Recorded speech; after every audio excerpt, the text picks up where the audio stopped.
Bir dərsinin 10-cu mühazirəsinə baxırsınız. Bu mühazirənin adı nəzəri maliyyə mövzularıdır. Biz maliyyə və maliyyə ilə əlaqəli müxtəlif sahələrdən, məsələn, iqtisadiyyat, mühasibətdən danışdıq. Eləcə də müxtəlif maliyyə instrumentlərindən, maliyyə bazarlarından danışdıq.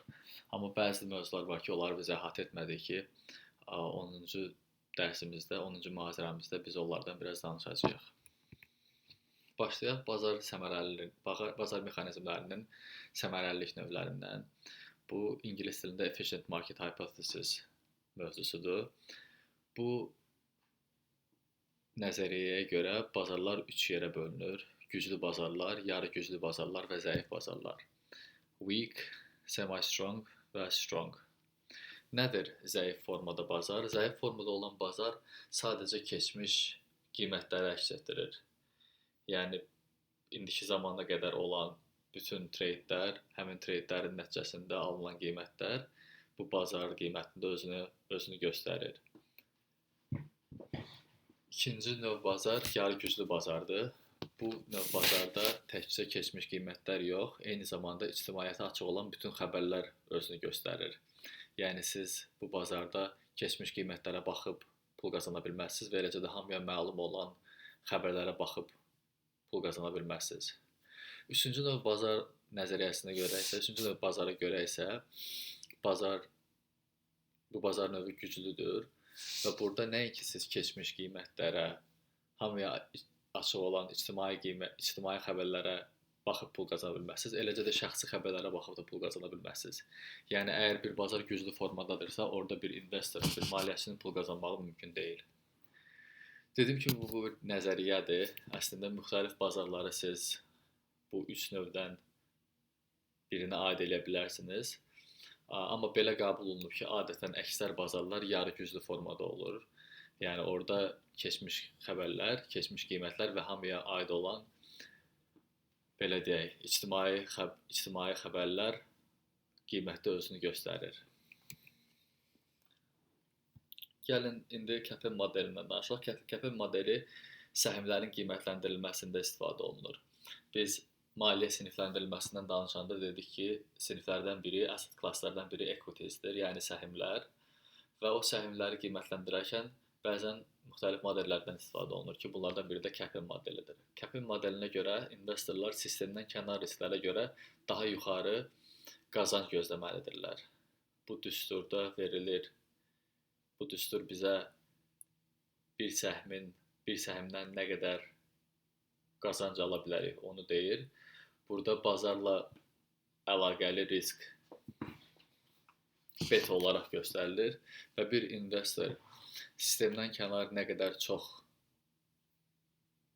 belə deyək, sistemdən kənar nə qədər çox risk götürürsə, o qədər çox qazanc gözləməlidir. Yəni, artıq onun sistemə bağlı olan riskləri qiymətdə öz əksini tapmalıdır. Dediyim kimi, bu da bir nəzəriyyədir. Biz burada bir-bir bu düsturun tərkib hissələrinin üstündən keçə bilmərik, bu çox vaxt aparar. Amma bu modelə əsasən sistemə bağlı olan, yəni bazara bağlı olan risklər artıq qiymətdə özünü göstərir. Ona görə investor sadəcə həmin şirkətə xas olan, bazara xas olmayan risklərə görə qazanc gözləməlidir. Bu bir nəzəriyyədir, siz bununla razılaşa bilərsiniz və razılaşmaya bilərsiniz. Oxşar model faktor modelidir. Bu Fama-French bərabərliyidir.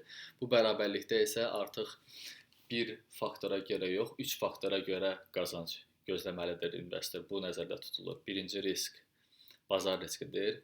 İkinci risk ölçü riskidir. Nə qədər böyük olsa, bir o qədər az qazanc gözləyəcək investor və eyni zamanda nə qədər səhm ucuzdursa, o qədər çox qazanc gözləməlidir.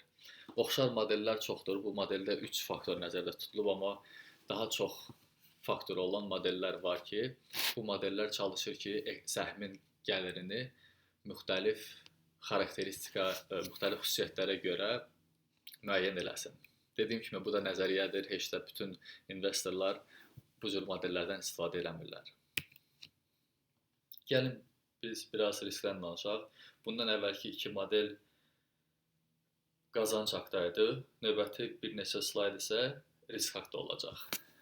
Bu artıq tam da nəzəriyyə deyil, düzdür. Bu nəzəriyyənin arxasında statistika dayanır və siz buna nəzərə baxa bilərsiniz, amma bankların risk departamentlərində haqqında danışacağım hesablamalar bəzən aparılır.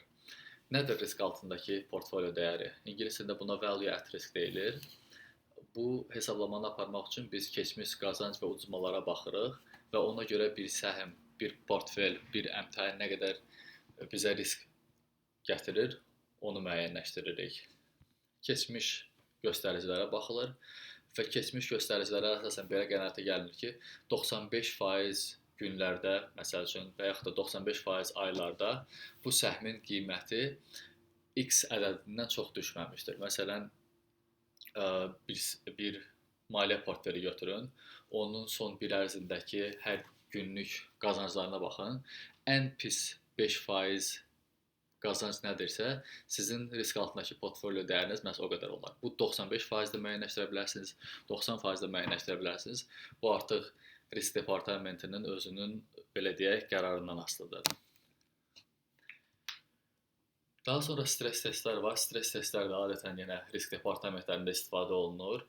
Bu, səhmin və ya portfelin bazar dəyərini müəyyən edən faktorları hipotetik dəyişikliklərdir. Məsələn, bir kredit portfeli götürülür və yenə də oxşar olaraq 5 il ərzində nə qədər dəyər itirib, ona baxılır.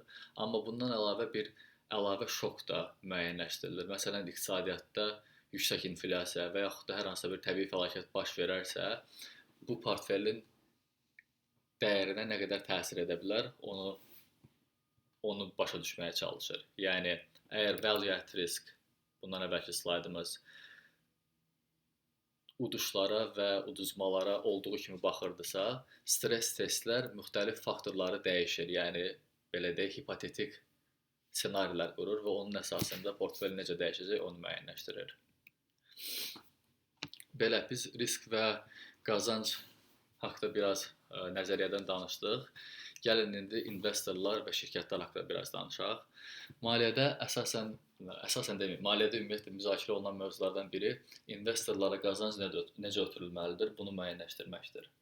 İnvestorlar axtarırlar, yaxşı şirkət tapırlar, yaxşı sektorlar tapırlar və həmin sektorlara, həmin şirkətlərə investisiya edirlər və öz növbəsində qazanc gözləyirlər. Sual da yaranır ki, onlara bu qazanc necə ötürülməlidir? Biz dividendlərdən danışdıq və dedik ki, bəzi şirkətlər rüblük, yarım illik və yaxud da illik olaraq öz investorlarına dividend verirlər. Adətən rüblük olur, amma rüblük olmayan dividendlər də olur. Bundan başqa bir şirkət eyni zamanda səhmini geri ala bilər və səhmini geri almaqla investora qazanc ötürə bilər. Bu necə baş verir?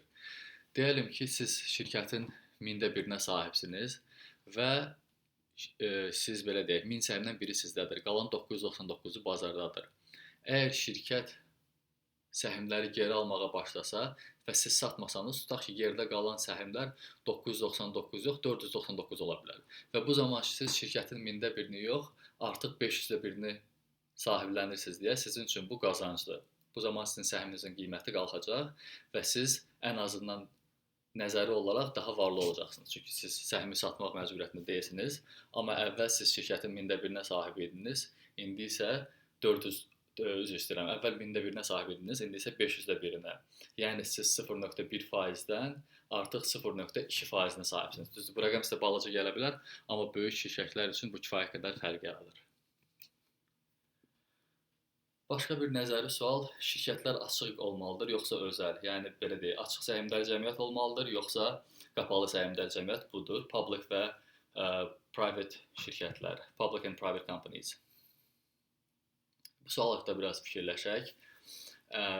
Ümumiyyətlə, şirkətlər niyə görə açıq səhmdar cəmiyyət olurlar? Niyə görə özəl qalmırlar? Adətən onlar daha əlavə vəsait qazanmaq üçün öz səhmlərini açırlar cəmiyyətə və investorlardan, institusional və fərdi investorlardan pul yığırlar. Şirkətlərin adətən açıq olma səbəbi budur.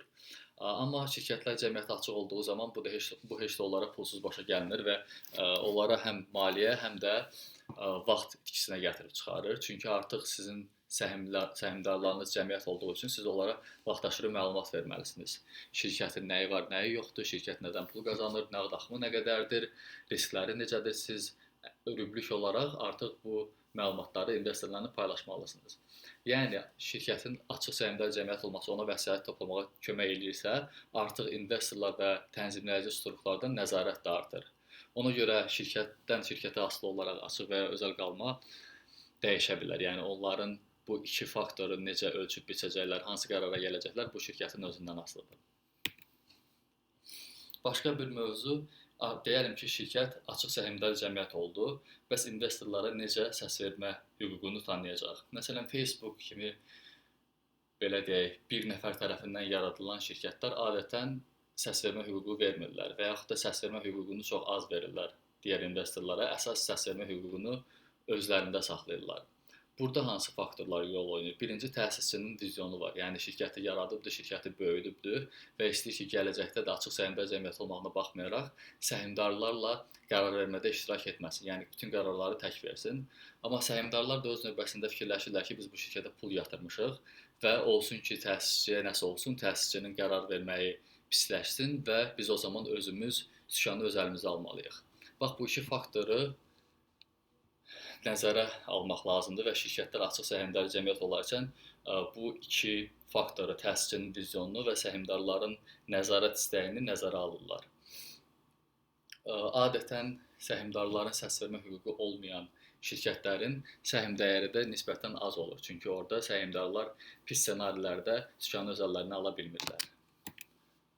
Yekun olaraq biz bu tətbiq və nəzəriyyə anlayışlarına bir də gedək. Mən burada bəzi bütün bu mövzuları nəzəri mövzu olaraq müzakirə elədim.